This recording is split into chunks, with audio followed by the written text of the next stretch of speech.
Eski tushki profillarni olamiz. 3 oydan beri reels qo'yilmagan, stories qo'yilmayotgan profillarni olamiz. Givda qatnashgan bo'lsa 10 ming qiymatiga olamiz. Apshi, keling. 50 mingta odam givdan ketgan. Voy, bu qimmatga ketadi. Oxirgi rasm 2021-yil to'yda qo'yilganmi?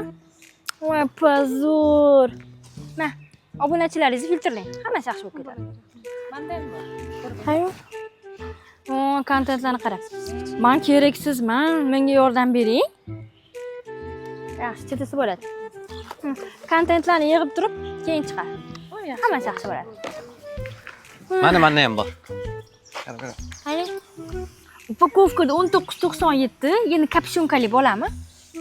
Qimmatga sotsa qimmatga ketadi. Mana, yangi upakovka. Boshqadan upakovkalar. Hammasi yaxshi bo'ladi. Eski profillarni olamiz. Bugun savdo zo'r bo'ldi deb. Barakasini bersin. Sizni ham profilingiz shunaqalashib qolmaganmi? Profilingiz eski tuskiga ketmasdan oldin uni jonlantirish kerak. Qanaqa qilib jonlantirishni bilmayotgan bo'lsangiz, meni sahifamga obuna bo'ling.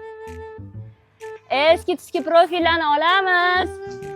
Givdan chiqqan, nakrutka bo'lgan, stories qo'yilmayotgan profillarni olamiz.